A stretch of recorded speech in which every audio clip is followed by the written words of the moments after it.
You think the wild is always green jungle or endless savanna? Forget it. Today, we are heading to a place where just surviving is an achievement.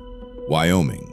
Mountains that pierce the sky, a place where gravity works against you and the temperature can crash so fast it catches your breath. There is no room for weakness here. Either you adapt to these vertical walls of ice and this endless timber, or you become somebody's dinner. Ready to find out who rules this harsh country? Then let's go. Wyoming. The name itself sounds like wind coming off a cold ridge, but believe me, the gold here is not the metal in the ground, it is life. Wyoming sits on top of the spine of the continent, wrapped around the highest, wildest stretches of the Rocky Mountains, right where the freezing air of the north slams into the hot, dry breath of the western deserts. This is not just mountains. It is a whole labyrinth of deep canyons, sick cold rivers, endless conifer forest, and high tundra, where snow can fall even in July. Think about it. You stand down in a valley and it is perfectly comfortable. The meadows are blooming, but lift your head and you see glittering glaciers where the temperature at night falls deep below zero. And that wild contrast of heights and temperatures creates conditions where only truly unique creatures can survive. You cannot just wait things out here. The wildlife of Wyoming is a mix of the toughest species on the planet. The forests here are dense, dark, choked with spruce and fir. This is the kingdom of the grizzly bear. Higher up begin the alpine meadows, where the air is already thin, and higher still, bare rock and permanent ice. Up there at the very top wander invisible ghosts like the mountain lion. Wyoming dictates hard rules. Here it is not enough to find food. Here, you have to know how not to fall off a cliff, not to freeze to death in a sudden blizzard, and how to move across slopes whose angle defies the laws of physics. This is a place where evolution weeded out all the weak, leaving only the ones that can bear pain, cold, and constant risk. This is Wyoming, and its residents are the gladiators of the mountains. So we climb above the forest up to where the trees give up and surrender to bare rock. You know, if you look at these sheer cliffs, it seems like nobody could possibly live there. But look closer. Where a person even with a rope would be shaking with fear, they walk around calmly, the mountain goats and the bighorn sheep. Let's start with the mountain goat. These are pure gravity hackers. You watch one and you cannot understand how this massive animal holds itself on a tiny ledge of rock. The secret is in their hooves. They are not hard like a horse's. The bottom of the hoof is soft and spongy. It works like a perfect suction cup, while the hard edges catch the smallest bumps of stone. Goats live where predators almost cannot reach, but that does not mean their life is easy. In winter, when the cliffs get coated in ice, one wrong step means a fall into the abyss. And now picture the bighorn sheep, one of the largest wild sheep on the continent. These are real mountains of muscle. The weight of an adult ram can pass 300 pounds, and of that, 30 pounds is just the horns. Just think about that. They carry the weight of a small child on their heads around the clock. Those horns are not just for looks. They are for the most brutal tournament fights over the females. When two of these giants slam their heads together on the edge of a cliff, the sound of the impact echoes for miles. But the scariest thing for them is not predators and not rivals. It is deep snow. They have short legs, and if the winter turns out heavy with snow, the sheep simply cannot dig down to the scarce dry grass. They weaken, and that is when the mountains take their due.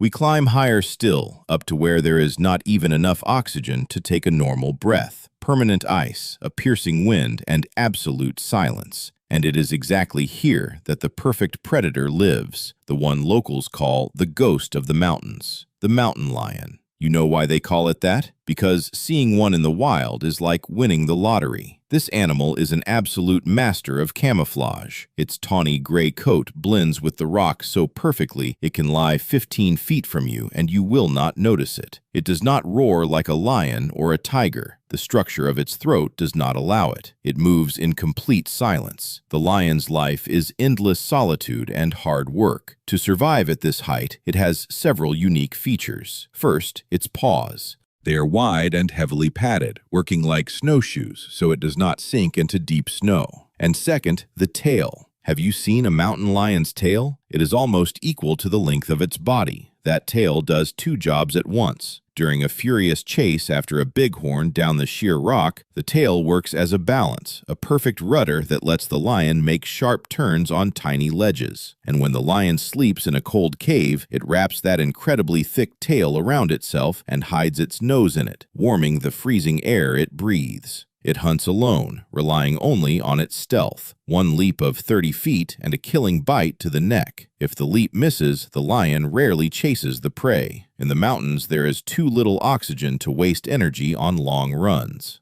We come down from the icy peaks back into the deep Wyoming forest. Here, completely different laws rule. The forest is dense, and sometimes it is simply impossible to push through the deadfall. And here, live animals whose strength earns genuine respect.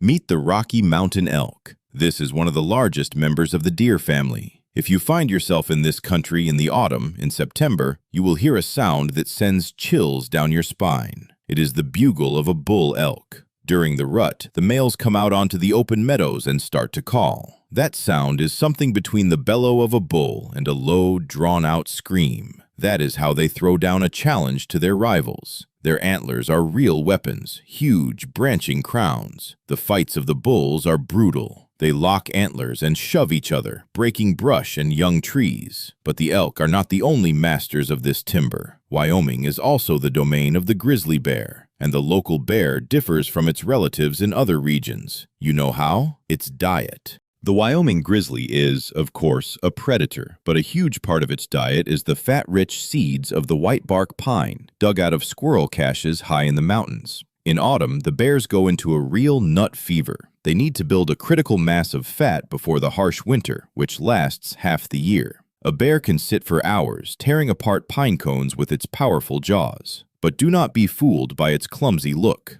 If a bear catches the scent of an elk or decides you are a threat, this mountain of muscle and fat can accelerate faster than a horse. In the forest, the bear moves in absolute silence. It is the hidden master of the woods, one you had better never cross paths with. We looked at the cliffs and into the depths of the forest. Now lift your eyes to the sky. There, in the rising currents of air, soars the golden eagle, the largest and most powerful eagle of these parts. Its wingspan reaches 7.5 feet. This is winged death itself. The golden eagle has eyesight 8 times sharper than a human's. From a height of a couple of miles, it can spot the movement of a mouse, and when it folds its wings and goes into a dive, it accelerates to over 150 miles an hour. Its prey has no chance to hear or see this killing machine coming. The eagle's powerful talons punch through a skull or break a spine in an instant. Wyoming's golden eagles are so strong that they sometimes attack even young bighorn lambs. But you know who earns the most respect from me in these mountains? Not the bear and not the lion. It is the little pika. This is a small animal that looks like a cross between a hamster and a short-eared rabbit. You would think it was the perfect snack for everything, from the eagle to the fox. So how do they survive at all? They are brilliant farmers. Pikas do not hibernate. Imagine surviving a Wyoming winter under the snow at temperatures far below zero. To keep from starving, all through the short summer they gather grass, dry it on the rocks in the sun, and then stack it in huge hay piles under the boulders. They even have a whole ventilation system in their dens so the hay does not rot. While the giants up top fight to survive, these little ones sit in their shelters all winter and chew their stores. Wyoming teaches one thing: you do not have to be the biggest and the scariest to survive. Sometimes it is enough to be the most prepared.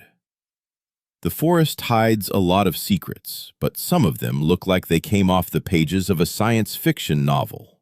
Picture a deer, small, graceful, with no antlers. But when it turns its face toward you, you see 2 long, razor-sharp tusks sticking out of its upper jaw. This is not a mutation. Well, on the Altai, it would be the musk deer, but here in the Rockies, its strange counterpart is the pronghorn, an animal so unusual that it is not really related to anything at all. It is the only survivor of an entire family that died out, the last representative of a branch that goes back millions of years. And it is the fastest land animal on the continent, holding 55 miles an hour, and it can hold a high speed for miles, not seconds. Why is it built that way when nothing here can catch it? Because the thing it was built to escape is extinct. There was an American cheetah on these plains during the Ice Age, and the pronghorn is still running from a ghost 10,000 years after the last one died. But it has one crippling flaw. It does not jump. It evolved on open ground with nothing to jump over, so when it meets a fence, it will not go over it. It goes under, or it runs the fence line looking for a gap. And believe me, it has plenty to run from, because on its trail often walks one of the smartest and most merciless predators of Wyoming, the gray wolf. The local wolves are not the fat animals from a zoo. The Wyoming wolf is large, with a thick, long coat. Life in the mountains forced these predators to become masters of tactics. They rarely chase prey up the sheer rock. That is too much energy. Instead, the wolves use the terrain. They drive elk, deer, or pronghorn onto the ice of frozen rivers or into deep, loose snow. The prey's hooves slip or punch through, while the wolf's wide feet keep it on the surface. The wolves of Wyoming work like a single, perfectly tuned machine. Some drive, others cut off the escape. If a wolf pack picks up a trail in the winter forest, the prey's chances of survival drop to almost nothing. It is cold calculation and brutal necessity. And it is worth saying, the wolf itself is one of the great comeback stories here. Wolves were completely wiped out of this country by the middle of the last century, shot and poisoned down to nothing. Then, in the mid-1990s, they were deliberately brought back and released into Yellowstone, and the whole system changed with them. The elk stopped standing in the same meadow all season, the willows and aspens came back along the creeks, and the beavers followed. That is what one returned predator can do. Death in the wild is never the end. It is always the beginning for somebody else. The mountains of Wyoming are harsh, and animals here die not only from the teeth of predators, but from disease, old age, avalanches, or a plain fall off a cliff. And when that happens, they come onto the scene, the grim but absolutely irreplaceable cleanup crew. The first to usually appear are the ravens and the turkey vultures. The vulture is one of the birds with a bald head, which it needs so it does not foul its feathers digging in the insides of a carcass. It does not need to kill. Vultures can soar for hours at enormous height, using the thermals, and simply wait. Their eyesight lets them spot the carcass of a dead sheep from many miles away, and their sense of smell can follow a scent trail through the air. When they gather at the feast, they can strip a large carcass to the bone in a matter of hours. But what happens to the bones? Ordinary scavengers cannot deal with them. And here is where my personal favorite comes in, the largest flying bird on the continent, the California condor, which is being brought back to the West after nearly vanishing forever. In 1987, there were 22 of them left alive on the entire planet, and every one was taken into captivity because leaving them out there meant watching the species end. Everything flying today came from those 22 birds.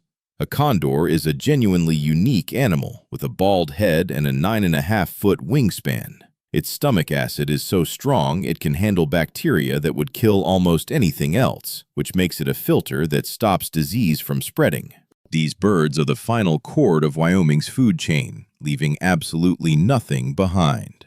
Let's change the scenery a little. Leave the impassable forest and the icy peaks. Wyoming has some truly astonishing places, high-elevation basins and sagebrush steppe.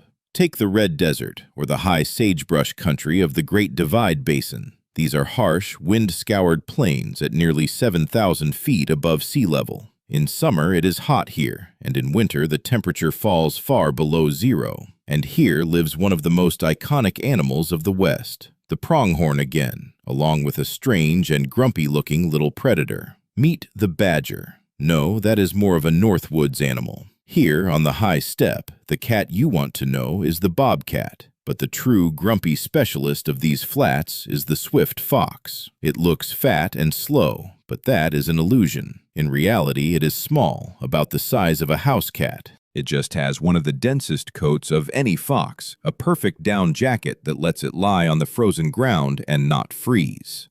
The swift fox cannot run fast for long. Its short legs are simply not built for a sprint. so its hunting tactic is absolute patience. It can lie for hours by a burrow, blending with the rocks and dry grass, and wait. And what it waits for is usually small rodents or ground squirrels. But in these same steppes live larger neighbors, the white-tailed prairie dogs and the ground squirrels. Prairie dogs are real engineers of the steppe. They build huge underground cities, colonies with many exits and sleeping chambers. When you walk across the sagebrush flats, you constantly hear a sharp bark. Those are the prairie dog sentries. They stand up straight by their burrows and carefully watch the sky and the horizon. The moment an eagle, a coyote, or a person appears, a bark goes up, and the whole colony instantly vanishes underground. In autumn, they eat huge stores of fat and drop into a deep dormancy for many long months. The swift fox, though, stays on the surface, one-on-one with the icy wind, continuing its quiet, slow hunt in the white waste. Among the mountains and forests of Wyoming wind the rivers, the Snake, the Green, the Wind River. Their water has an incredible turquoise tint from glacial dust, but do not let that beauty fool you. The water in Wyoming's rivers, even in summer, is so cold that a person's legs cramp in a couple of minutes. The current here knocks you off your feet and rolls huge boulders. It seems like living in this icy torrent is impossible, but the river otter would argue with you. The otter is a piece of hydrodynamic perfection. A long body, short, powerful webbed feet, and a long, muscular tail make it a real underwater torpedo. But how does it not freeze? The secret, again, is in the fur. The otter has 2 layers of fur, coarse guard hairs on the outside, and an incredibly dense undercoat inside. When the otter dives, the outer layer wets and mats together, creating a waterproof shell under which a layer of air stays trapped. The otter's skin never even touches the water. In winter, when the rivers freeze over, otters find open leads or holes in the ice and continue their underwater hunt. And they hunt real river monsters. In Wyoming's rivers lives the trout, and the biggest of them is a genuine predator. The native cutthroat trout, and in some waters the introduced lake trout, can grow into a heavy, muscular fish that eats not only other fish, but mice swimming across the river and even small ducklings. A clash between an otter and a big trout is a brutal underwater battle. The otter bets on speed and agility, trying to land a killing bite, while the fish thrashes its whole muscular body, trying to drag the otter down into the deep. In these icy waters, there is no room for mercy, only pure, primeval competition for calories. We are used to looking around us, but Wyoming has a whole world hidden right under our feet and in the crevices of sun-warmed rock. This is a world where either total darkness rules or the perfect ambush. Let's pay a visit to the pocket gopher. Never heard of it? No surprise. This animal spends its whole life underground. The pocket gopher is a rodent that evolved into a living excavator. It has almost no working eyes. They are tiny, hidden, and it has enormous claws on its front feet shaped like sickles. The gopher digs complex, multi-level tunnels in search of plant roots. Unlike the mole, which eats worms, the gopher is a strict vegetarian. It has adapted to underground life so completely that if you pull it out to the surface, it falls into a genuine panic and starts furiously digging its way back down. But while the gopher blindly picks at the earth in safety, on the surface, among the rocky scree, a completely different resident basks in the sun, the prairie rattlesnake. This is a venomous snake perfectly adapted to Wyoming's swings in temperature. How does a snake, a cold-blooded animal, survive where there are freezes even in summer at night? The rattlesnake uses the rocks as batteries. By day, the granite boulders heat up in the sun, and at night they slowly give off that warmth. The snake hides in the deep cracks of these rocks and waits out the cold, and between its eye and its nostril it has special heat-sensing pits. With them, the rattlesnake sees the body warmth of a mouse or a ground squirrel in total darkness. The strike lasts a fraction of a second. The venom destroys tissue and causes internal bleeding. Then the snake simply crawls unhurried along the heat trail to swallow its prey. In Wyoming, everyone found their niche. Someone hides in the dark. Someone strikes from ambush, proving that in this nature there are no empty places.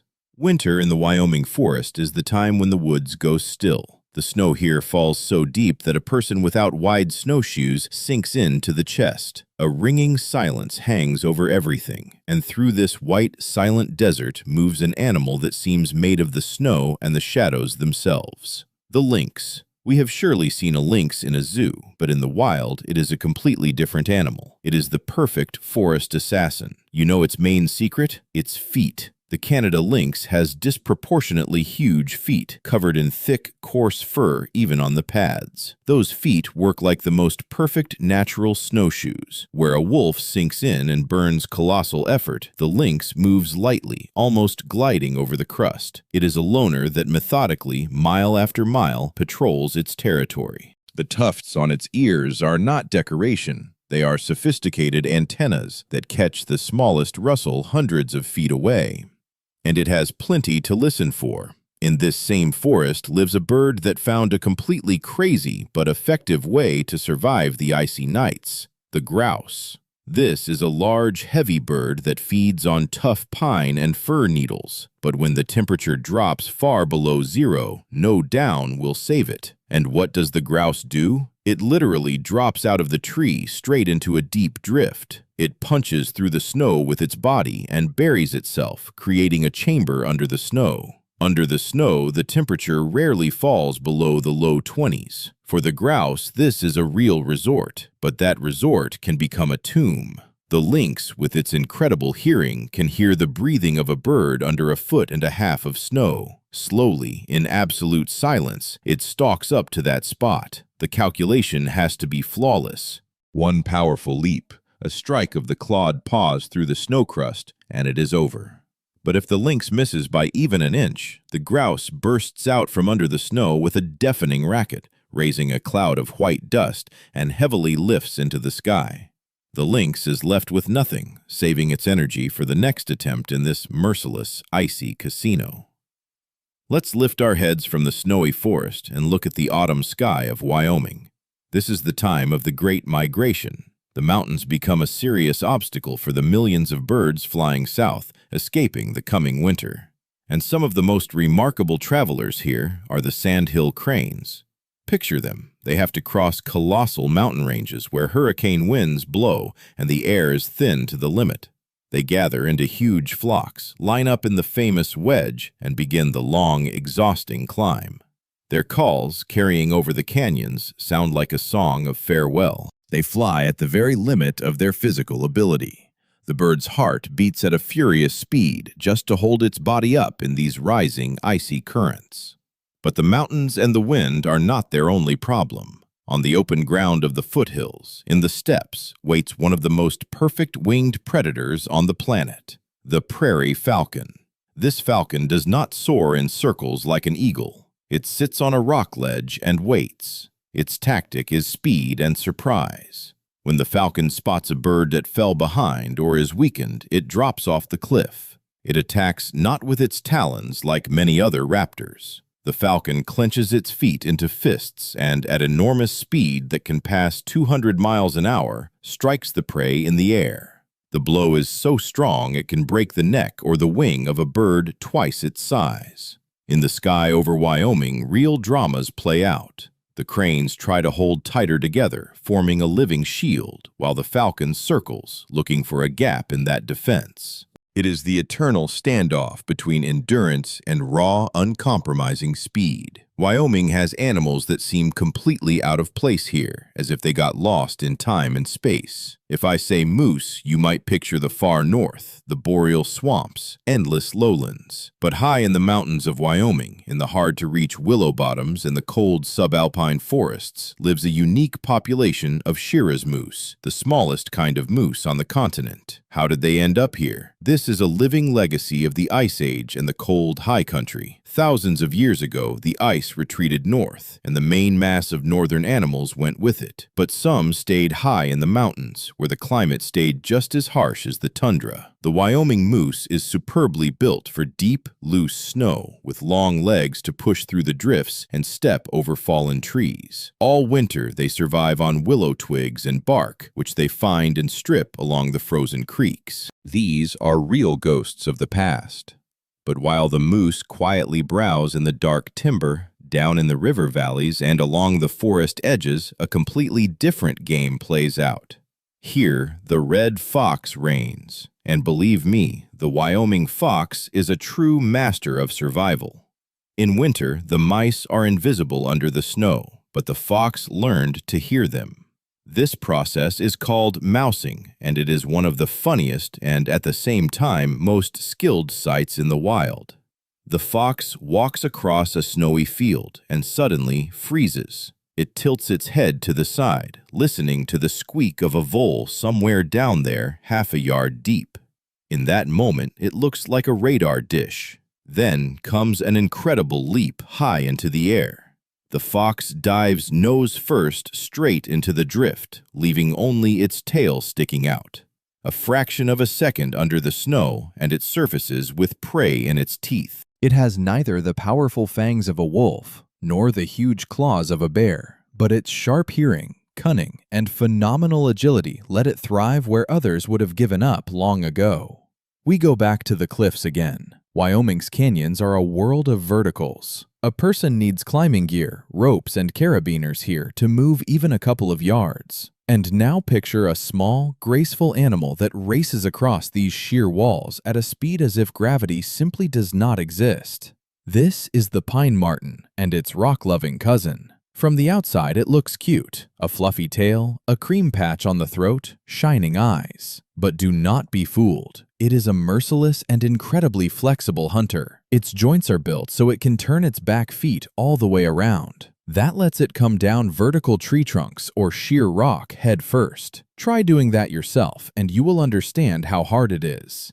The marten investigates every crevice, every crack in the stone, looking for eggs, small birds, or rodents. It is a genuine acrobat of the Wyoming mountains. And here, at these dizzying heights, where even breathing is hard, lives a bird that shares the cliffs with the marten, the white-tailed ptarmigan. This bird lives right up near the glaciers, at heights above 12,000 feet. It has a completely astonishing strategy of movement. Because of its weight, the ptarmigan is very reluctant to fly. In the morning, a group of them starts to climb up a steep slope on foot, pecking seeds, buds, and scarce high country greenery along the way. They clamber higher and higher, using their strong feet, and when they need to come back down, or when danger appears, say the same marten or an eagle, the ptarmigan throw themselves off the drop. They spread their wings and glide down into the basin, crossing in a minute the distance they climbed all day. Their whole life is an endless climb on foot and an instant flight down. The Wyoming forest at night is a completely different world. When the sun hides behind the ridges, the daytime residents go still, trying to become invisible. And then he comes onto the scene, the true master of these places, the symbol of the northern timber. The pine marten again works the branches, but the real terror of the night belongs to a small hunter whose fur was once valued higher than gold, the fisher. This small predator of the weasel family became a legend. But what interests us is not its fur, it is its character. The fisher is a clot of endless energy. It does not sit still for a second. In one night, searching for food, it can cover dozens of miles across the snowy forest. It does not just run on the ground, it shoots up the trees like lightning, leaping from branch to branch, checking hollows and deadfall. The fisher eats everything, from nuts to mice, from grouse to hares, and it is one of the very few animals that reliably kills and eats porcupines, flipping them onto their backs to get past the quills. It has an incredibly fast metabolism, so it has to hunt constantly to keep from freezing. It is a predator that simply has no right to rest. And while the fisher races along the branches below, high in the crowns of the old trees, something truly magical happens. The northern flying squirrel comes out of its hollow. This is a small animal, like a squirrel, but with enormous black eyes that see perfectly in the dark. An ordinary squirrel can jump a couple of yards. The flying squirrel can travel over 150 feet. Between its front and back legs, it has a fold of skin. When the flying squirrel leaps from the top of a towering fir, it spreads its legs. That fold stretches tight, turning into a real parachute wing.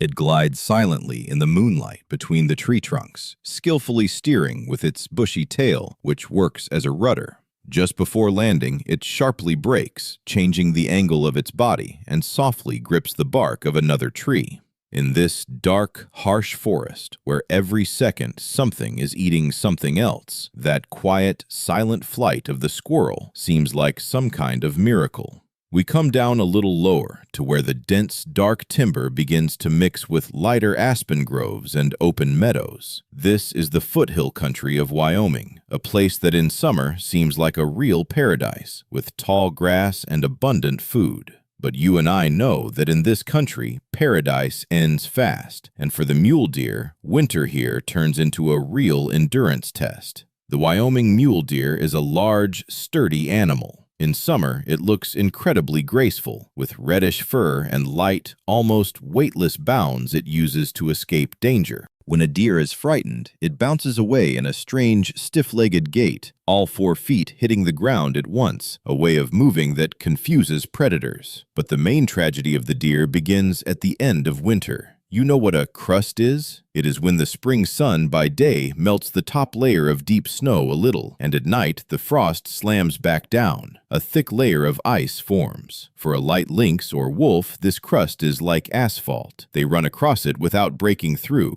But the heavy deer, with its thin legs and sharp little hooves, punches through that ice with every step. The thin edges of the crust cut its legs literally to the bone. In months like that, these graceful animals become completely helpless, lose a huge amount of energy, and often become easy prey. And now, let's look underfoot. While the deer wait in dread for winter, in these same forests lives an animal that treats the cold with absolute philosophical calm, the American badger. If the deer is the ballerina of the Wyoming forest, the badger is an armored bulldozer. It could not care less about the crust, the deep snow, or the lack of food in winter. It has a completely different strategy. The badger builds real underground castles. This is not just a burrow, it is a complex engineering system that can go several yards down into the earth and have dozens of exits. There are bedrooms, ventilation shafts, and even separate toilet chambers. Badgers are terrible neat freaks. All autumn, this short-legged, heavy animal eats hard, stuffing itself with everything it finds. Beetles, roots, mice, berries. It builds up a colossal layer of fat under its skin, and when the first serious snow falls, it simply plugs the entrance to its bedroom with a soil plug, curls into a ball on a bed of dry leaves, and sleeps until spring. While blizzards rage above and a brutal fight for survival goes on, the badger sleeps sweetly, spending its stores. A perfect plan, isn't it?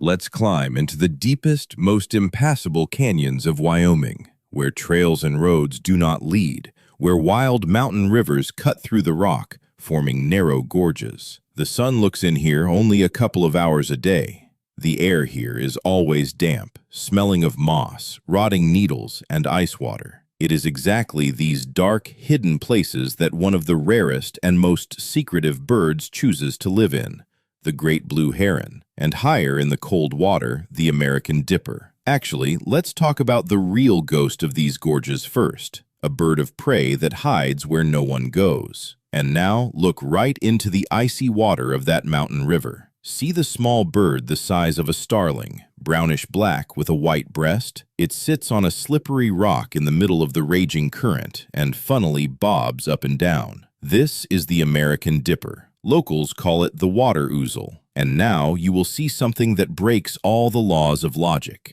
This tiny bird takes a run and jumps straight into the freezing, knock-you-down torrent. It looks like suicide, but wait. The dipper is the only songbird in the world that can dive and run along the bottom of a river. Its feathers are coated in oil from a special gland, so the water just rolls off it. Underwater, it uses its wings like oars, pressing itself to the bottom so the current does not sweep it away. It runs along the rocks against the current, gathering caddisfly larvae and small crustaceans. And the most incredible thing, dippers do not fly south. They stay in Wyoming for the winter. Even at 40 below, as long as there is even a small opening in the frozen river, this little bird will dive into the icy water for its dinner, and then hop out onto the edge of the ice and sing its ringing song. An astonishing will to live. We climb above the tree line into the zone of alpine meadows, which in winter turn into an endless snowy desert.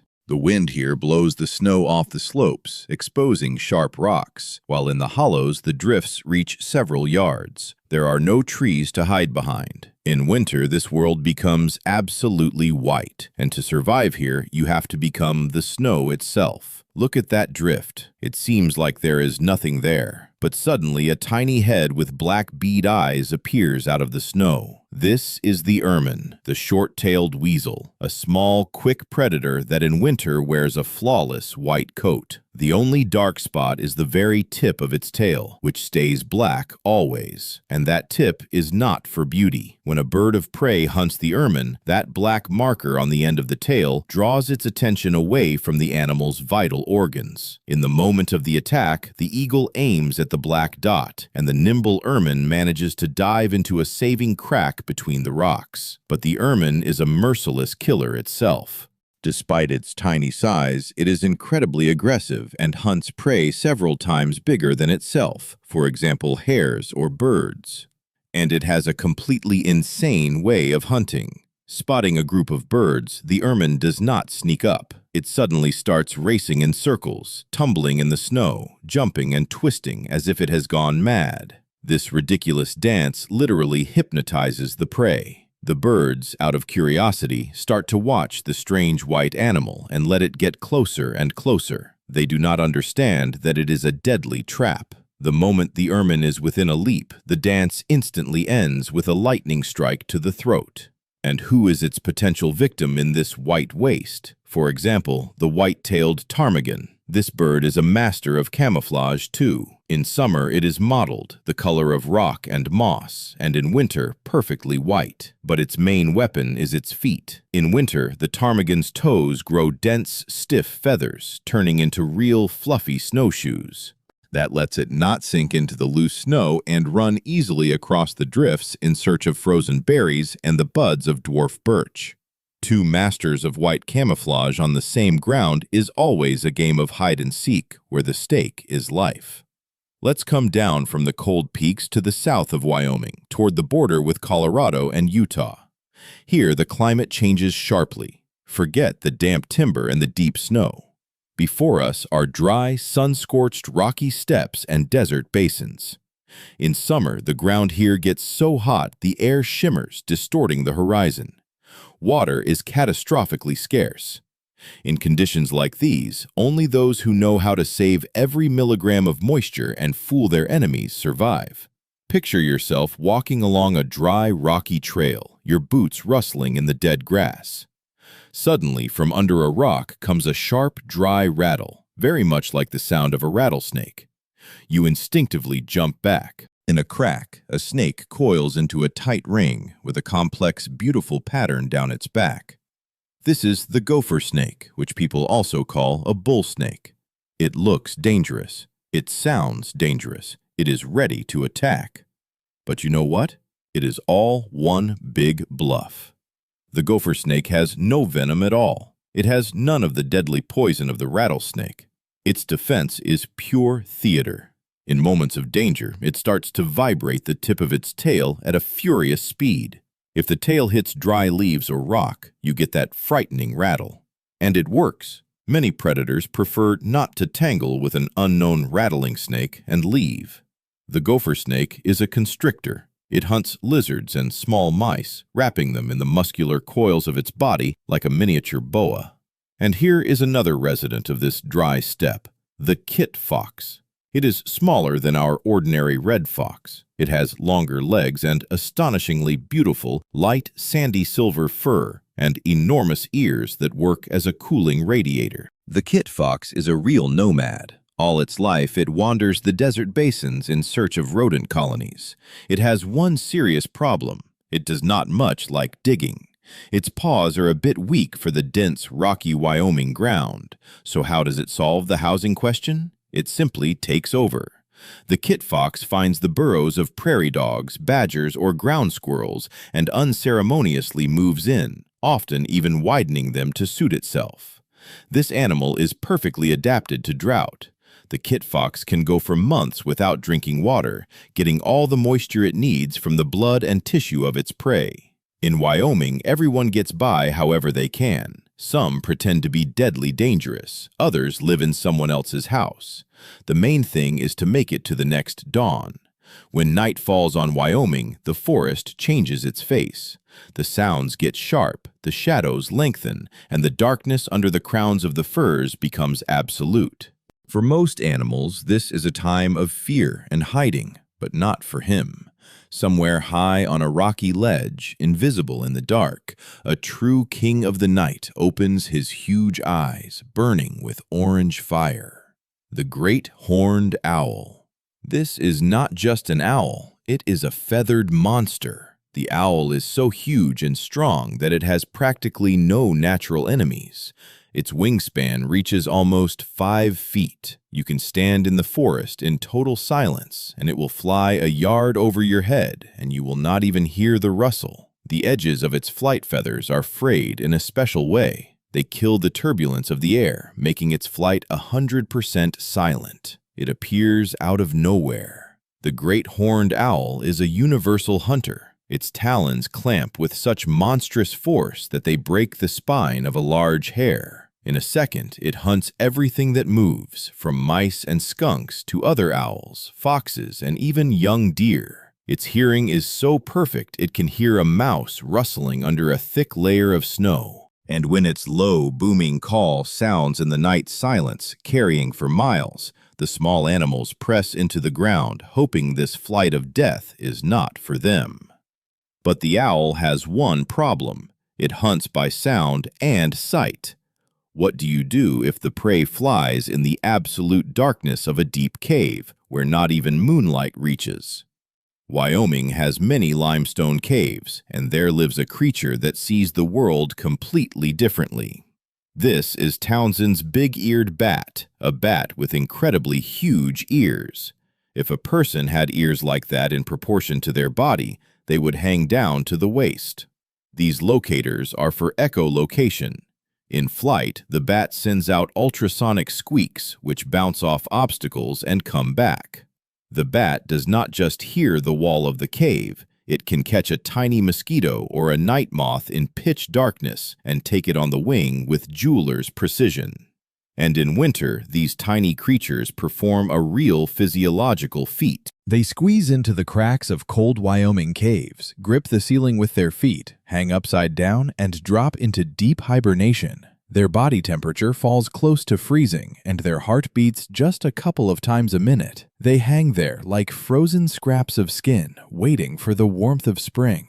This is Wyoming, friends. Here, life clings to any opportunity, whether it is the silent flight of a predator or an ultrasonic radar in an icy cave. We are used to the predators of Wyoming being someone big, gray, or brown. But sometimes, a real yellow lightning bolt streaks across the snowy forest. This is the long-tailed weasel. A small animal of the weasel family with bright, almost fiery reddish-brown fur in summer and a funny dark mask on its face. It seems like with that coloring, surviving in the white winter forest would be impossible. You would glow like a neon sign. But in winter, it too turns white. The weasel does not care much about camouflage anyway. It bets on crazy speed and maneuverability. It is an incredibly aggressive and fearless hunter. You know who it attacks? Water rats, mice, and sometimes even hares many times bigger than itself. The weasel is so narrow and flexible that it can chase a mouse right into its underground passages. If a mouse darts under the roots of an old fir, the weasel just screws in after it like a living spring. In an enclosed space, the prey has not a single chance against this demon. And out on the open forest clearings, when winter starts to give up its ground and the first bare patches appear, a completely different show unfolds, the dance of the grouse. The greater sage grouse is a striking bird, and early on a spring morning, before sunrise, the males gather in the same spots year after year, and a real nightly tournament begins. They puff up, fan out their spiky tails, inflate huge air sacs on their chests, drop their wings to the ground, and begin to strut and make deep popping sounds. That sound carries for miles in the quiet dawn. The males rush chest to chest, fighting to find out who is the boss here. And around them in the brush sit the modest, mottled females, choosing the winner. But this noisy celebration often attracts not only brides. A fox or a hawk is always happy to crash the wedding. So the grouse have to dance while watching their backs. One wrong move and you turn from a groom into breakfast. Let's look at the snow more closely. If you see tiny tracks made of paired dots, then the smallest predator on the planet passed here, the least weasel. This animal is so small it could easily slip through your wedding ring. It weighs only a few grams, no more. But do not let this cute, fluffy ball fool you. In the chest of the least weasel beats the heart of a real psychopathic killer. Its metabolism is so furious that it simply cannot stop. It has to kill every single day to keep from dying of hunger. And the weasel hunts with astonishing brutality. It attacks voles and mice, getting into their narrowest burrows. The weasel moves in a flash, sinking its tiny sharp fangs right into the back of the victim's skull. It kills even when it is already full, purely from a predator's instinct, making stores for the hard days. In winter, it turns completely white, dissolving into the drifts of Wyoming. And here, in these same forests, lives another lover of white camouflage, the snowshoe hare. In Wyoming, hares have it extremely hard. Literally everything wants to eat them. Lynx, wolves, foxes, owls, eagles. How do you survive when you are the main dish on the menu of the whole region? Only through cunning and legs. In winter, the hare's feet become incredibly wide, growing dense fur. These are snowshoes that let it run across the loose snow at speed. But just running is not enough. The snowshoe hare is a genius of confusing its tracks. Before lying down to sleep under a bush, the hare makes false loops and doubles. It runs forward, then comes back along its own trail and makes a giant leap to the side behind a bush. The fox or the wolf follows the trail, reaches the end, and there is no one there. The trail just breaks off. While the predator stands there confused, trying to solve the puzzle, the hare is already bolting in the opposite direction. To survive in Wyoming means to be smarter than the ones who want to eat you. If you lift your head and look at the Wyoming sky, especially in the valleys of the big rivers, you will almost certainly see it. Broad wings and a distinctive forked tail that it constantly turns, steering in the air. This is the harrier and the raven working the low country, and higher up, a soaring opportunist that is the West's answer to the perfect scavenger, the turkey vulture. Unlike the noble eagles or the swift falcons, the vulture does not put on airs of a proud aristocrat. It is a pragmatist to the bone. It can soar for hours over the bank of a river, watching for a dead fish stranded on a bar. It does not turn up its nose at dead ground squirrels or the food scraps near a tourist camp. Why spend colossal energy killing strong, healthy prey when you can find something that no longer resists? But do not think it is a weakling. This is a universal soldier of the Wyoming sky, surviving thanks to its ability to eat almost anything and to find death by smell before anything else can. And while the scavengers patrol the sky, below, under the crust of ice on Wyoming's waters, a completely different hidden life boils. Meet the muskrat. It sounds not very appealing, but this rodent is a real master of survival in icy water. In summer, they live along the banks, building long burrows whose entrance is often right under the water. And in winter, when the rivers and lakes freeze, they do not hibernate. The muskrat runs a complex system of tunnels right under the snow and ice. It swims in the leads, where the water burns with cold, and gathers the roots of cattail and reed off the bottom. Its dense fur does not get wet at all. Just imagine total darkness, icy water, a thick layer of ice overhead, and this animal calmly dives, gathers its roots, and returns to the burrow. An astonishing adaptation to conditions where a person would die of cold in 5 minutes. And the muskrat is the reason the mink and the otter have food along the frozen banks, and its abandoned lodges shelter dozens of other creatures. Let's go underground again. Wyoming has animals that never see the sun at all. The pocket gopher we already met, and the northern pocket gopher's neighbor, the mole in the wetter valleys. Its fur grows straight up, without a lean, which lets it move through its narrow tunnels both forward and backward without catching on anything. The mole's whole life is endless, hard miner's labor. It has no eyes in the usual sense. They are covered with skin. But its front feet turned into powerful shovels with huge claws. It bites into the dense ground with incredible persistence. In a day, it can dig a tunnel dozens of yards long, and all of it for one goal: to find earthworms. That is its fuel. The mole has such a fast metabolism that if it does not eat for even a few hours, it simply dies of exhaustion. It is a slave to its own stomach, locked in eternal darkness. But if the mole accidentally comes out to the surface, another deadly danger waits for it: the prairie rattlesnake, or, in the wetter meadows, the terrestrial garter snake. Unlike some snakes, these give birth to live young. Laying eggs in the cold Wyoming ground is certain death for the offspring. They would simply freeze. So the female carries the young inside her until they hatch, then brings them into the world already fully independent. We are coming to the end of our journey through Wyoming, and I want to finish with the ones whose will to live breaks through any obstacle. First, the wild pig, or in Wyoming's high open country, its ecological stand-in, the moose and the bison. Actually, let's talk about the true tank of this country, the American bison. This is the largest land animal on the continent, and it is a comeback story that fits this whole place. There were once tens of millions of them across this land. By the 1880s, there were fewer than 1,000 left alive, market hunters having shot them off the plains in about 2 decades. And some of the last wild survivors held on right here in the Yellowstone country of Wyoming. Everything you see today traces back to a handful of animals like them. In Wyoming, bison have it hard because of the deep snow, but these animals do not give up. If you meet a bull in the open, keep your distance. An adult male can weigh over a ton. Its body is covered with a thick, woolly coat, and it uses its massive head like a plow, swinging it side to side to clear the snow and reach the dry grass underneath. Bison move in herds. The strongest animals go first, literally plowing trenches through the snow with their chests, and the young follow single file behind them. Bison are rough, stubborn, and incredibly strong, and its neighbor in the country brings only a smile. The least chipmunk.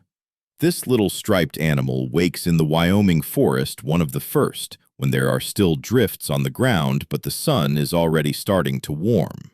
The chipmunk is a hyperactive stockpiler. Remember how you stuffed your mouth with food as a kid?